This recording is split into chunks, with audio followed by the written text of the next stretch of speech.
Good morning students, कैसे हैं आप। आज हम जिस टॉपिक को पढ़ेंगे वो है संप्रभुता, अर्थ एवं लक्षण।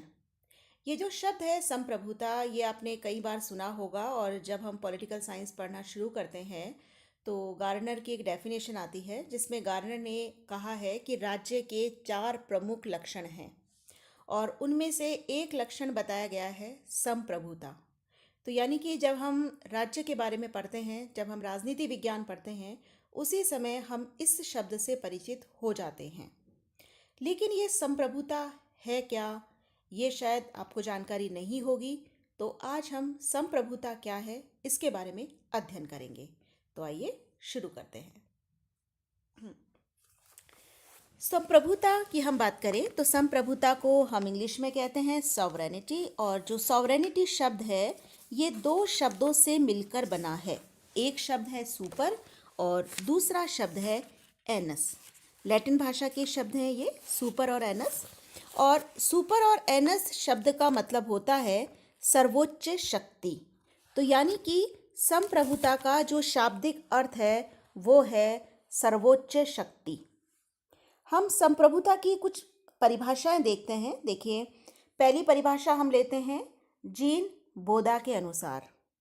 जीन बोदा ने सबसे पहले संप्रभुता की व्याख्या करी थी और व्याख्या करते हुए संप्रभुता के बारे में जीन बोदा ने ये कहा कि संप्रभुता नागरिक व प्रजाजन के ऊपर राज्य की वह सर्वोच्च शक्ति है जिस पर कानून का कोई अंकुश ना हो। तो बोदा ने क्या कहा? बोदा ने कहा कि संप्रभुता राज्य की वो सर्वोच्च शक्ति है नागरिकों के ऊपर जिसके ऊपर कानून का कोई अंकुश नहीं होता। तो जीन बोदा की इस परिभाषा से हमें ये पता लगता है कि संप्रभुता राज्य की सर्वोच्च शक्ति है जो कि लागू होती है राज्य में रहने वाले पूरी प्रजा के ऊपर, सभी नागरिकों के ऊपर, और ये सर्वोच्च शक्ति है राज्य की, इस पर कानून का कोई अंकुश नहीं है। दूसरी डेफिनेशन हम लेते हैं विलोबी के अनुसार। विलोबी ने कहा संप्रभुता राज्य की सर्वोपरि इच्छा होती है। विलोबी ने संप्रभुता को किस रूप में लिया है? राज्य की सर्वोपरि इच्छा के रूप में। देखिए, संप्रभुता की हम बात करें तो यहाँ जो हम डेफिनेशन संप्रभुता के देख रहे हैं इसमें हमें संप्रभुता का केवल एक ही पक्ष पता लग रहा है और वो है आंतरिक संप्रभुता। वास्तव में संप्रभुता के 2 पहलू हैं, एक आंतरिक संप्रभुता और दूसरा है बाहरी संप्रभुता। पहली बात हम करें कि आंतरिक संप्रभुता क्या है। आंतरिक संप्रभुता का मतलब ये होता है कि राज्य में रहने वाले सभी व्यक्तियों और व्यक्ति समुदायों से उच्चतर होता है। यानी कि राज्य अपने निश्चित क्षेत्र में रहने वाले सभी व्यक्तियों को, सभी समुदायों को किसी भी प्रकार का आदेश दे सकता है और इन आदेशों का पालन करवा सकता है। कोई भी व्यक्ति या व्यक्ति समूह इन आदेशों के विरुद्ध कहीं भी अपील नहीं कर सकता। जैसा कि डॉक्टर गार्नर जो हैं उन्होंने भी कहा आंतरिक संप्रभुता को बताते हुए कि संप्रभुता राज्य के संपूर्ण क्षेत्र में विस्तृत होती है और एक राज्य में स्थित सभी व्यक्ति और समुदाय इसके अधीन होते हैं। यानी कि आंतरिक संप्रभुता का मतलब क्या है? आंतरिक संप्रभुता का मतलब ये है कि राज्य में रहने वाले सभी व्यक्ति और समुदायों पर राज्य सर्वोपरि है। राज्य उन्हें किसी भी प्रकार का कोई आदेश दे सकता है और उनसे उन आदेशों का पालन करवा सकता है। इसके बाद हम बात करते हैं बाहरी संप्रभुता की। देखिए, बाहरी संप्रभुता क्या होती है? बाहरी संप्रभुता का अभिप्राय ये है कि एक राज्य दूसरे राज्यों के साथ अपनी इच्छानुसार जैसे चाहे वैसे संबंध बना सकता है। यानी कि एक राज्य दूसरे राज्य के साथ मैत्री भी कर सकता है और दूसरे राज्य के साथ युद्ध भी कर सकता है। एक राज्य को दूसरे राज्य के साथ कैसा व्यवहार करना है इस बात की उसे पूरी स्वतंत्रता प्राप्त है। तो इन दोनों पक्षों को देखते हुए हम संप्रभुता की एक डेफिनेशन ये बना सकते हैं। देखिए, संप्रभुता राज्य की वह सर्वोच्च शक्ति है जिसके द्वारा राज्य के निश्चित क्षेत्र में स्थित सभी व्यक्तियों और समुदायों पर पूर्ण नियंत्रण रखा जाता है और जिसके आधार पर एक राज्य अपने ही समान दूसरे राज्यों से अपनी इच्छानुसार संबंध स्थापित रख सकता है। यानी कि संप्रभुता, देखिए दो चीजें हम डिस्कस करेंगे। संप्रभुता राज्य की सर्वोच्च शक्ति है। इस शक्ति के आधार पर राज्य निश्चित क्षेत्र में रहने वाले सभी व्यक्तियों और समुदायों पर नियंत्रण रखता है, साथ ही दूसरे राज्यों के साथ अपनी इच्छानुसार संबंध स्थापित रख सकता है। अब हम लेते हैं संप्रभुता के लक्षण। संप्रभुता का सबसे पहला लक्षण हम लेते हैं निरंकुशता। देखिए, संप्रभुता जो है, हमने अभी बात की कि संप्रभुता का अर्थ होता है सर्वोच्च शक्ति। तो जो संप्रभुता है वो निरंकुश होती है।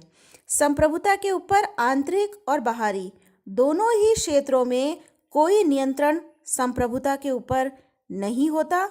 आंतरिक क्षेत्र में संप्रभुता अपने निश्चित क्षेत्र में रहने वाले सभी व्यक्तियों और समुदायों को किसी भी प्रकार का आदेश दे सकती है, उनसे आदेशों का पालन करवा सकती है।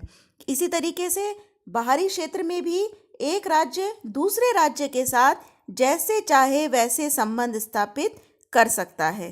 तो एक तरीके से जो संप्रभुत्व है उसके ऊपर आंतरिक और बाहरी दोनों ही दृष्टियों से किसी प्रकार का कोई नियंत्रण नहीं होता। दूसरी बात हम करें सर्वव्यापकता। देखिए, संप्रभुता सर्वव्यापक है। इसका मतलब ये है कि राज्य में रहने वाले सभी व्यक्तियों और समुदायों पर संप्रभुता का नियंत्रण रहता है। कोई भी व्यक्ति या कोई भी समुदाय संप्रभुता से मुक्त होने का दावा नहीं कर सकता। इसका केवल एक अपवाद है और वो अपवाद है राज्यतर संप्रभुता का सिद्धांत।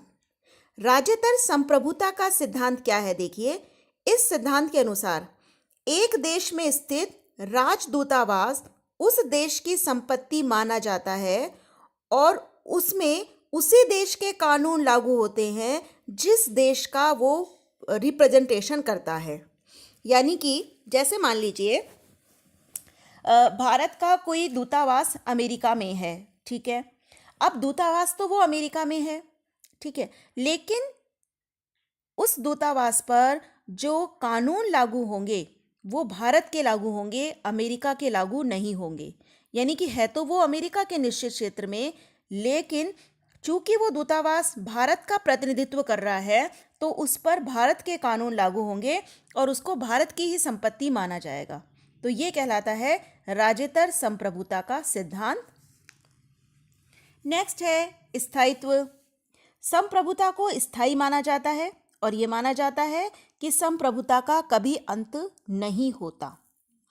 ब्रिटेन का जो संविधान है उसमें एक बहुत फेमस कहावत है कि राजा मृत है, राजा चिरायु हो। King is dead, long live the king.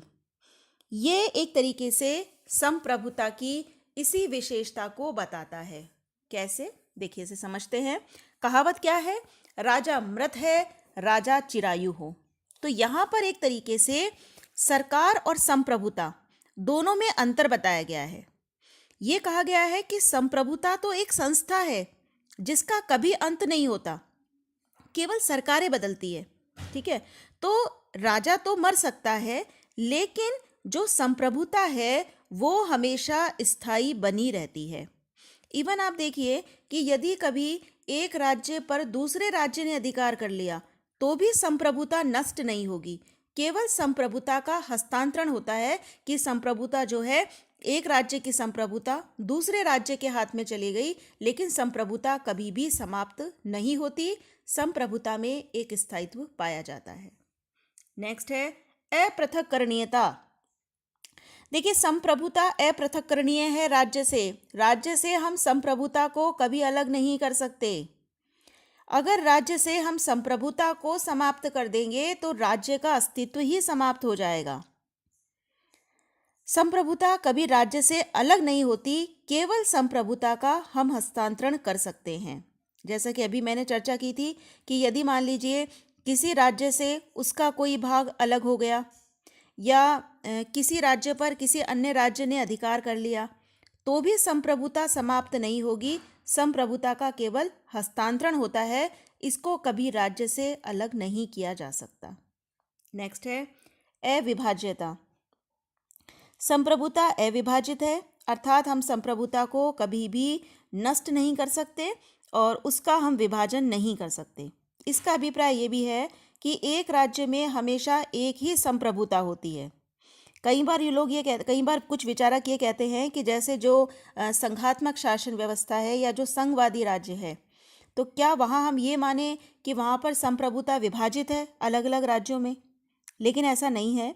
वास्तव में संप्रभुता अविभाज्य है और संप्रभुता संघात्मक शासन व्यवस्थाओं वाले देशों में संविधान में निहित होती है। तो संप्रभुता संविधान में है, संविधान के द्वारा ही संघ और राज्यों की व्यवस्थाएं की गई हैं। तो कुल मिला के ये है कि संप्रभुता अविभाजित है, संप्रभुता को हम नष्ट नहीं कर सकते और संप्रभुता को हम अलग अलग भागों में डिवाइड नहीं कर सकते। चाहे वो संघ राज्य हो, चाहे एकात्मक राज्य हो, संप्रभुता हमेशा एक ही होती है। नेक्स्ट है अनन्यता। अनन्यता का मतलब ये होता है कि एक राज्य में केवल एक ही संप्रभुता होती है। एक राज्य के अंदर कभी भी एक से अधिक संप्रभुता नहीं हो सकती। नेक्स्ट है मौलिकता। मौलिकता का अर्थ यह है कि संप्रभुता राज्य की मौलिक है। संप्रभुता राज्य को किसी और के द्वारा नहीं दी जाती, क्योंकि संप्रभुता, अगर हम ये माने कि संप्रभुता राज्य को दी गई चीज़ है, तो इसका मतलब ये है कि जिसने राज्य को संप्रभुता दी वो राज्य से भी ऊपर हुआ, और जिसने राज्य को संप्रभुता दी वो कभी भी राज्य से वो चीज़ ले भी सकता है। लेकिन ऐसा नहीं है, क्योंकि हमने ये जाना कि संप्रभुता सबसे उच्चतर है। जो हमने डेफिनेशन संप्रभुता की पढ़ी, उसमें हमने देखा कि संप्रभुता राज्य की सर्वोच्च शक्ति है। तो यानी कि जब ये सर्वोच्च शक्ति है राज्य की, तो ये राज्य को किसी और के द्वारा नहीं दी जाती है, ये राज्य की अपनी मौलिक होती है। और संप्रभुता को हम कभी भी राज्य से अलग नहीं कर सकते, ये राज्य की उसकी अपनी मौलिक तत्व है राज्य का। तो ये हमने संप्रभुता के कुछ लक्षण देखे। हमने देखा कि संप्रभुता निरंकुश होती है, सर्वव्यापी होती है, उसमें स्थायित्व होता है, उसे हम राज्य से पृथक नहीं कर सकते, उसमें अविभाज्यता का गुण है, एक्सक्लूसिवनेस है, अनन्यता है कि एक राज्य में केवल एक ही प्रभुत्व शक्ति होगी, और सबसे लास्ट में हमने बात की कि संप्रभुता में एक मौलिकता पाई जाती है। तो आज हमने चर्चा की कि संप्रभुता का क्या अर्थ है, संप्रभुता की क्या विशेषताएं हैं, और इसके अगले वीडियो में हम देखेंगे कि संप्रभुता कितने प्रकार की होती है और संप्रभुता से संबंधित प्रमुख सिद्धांत कौन कौन से हैं। तो आप ये वीडियो देखिए।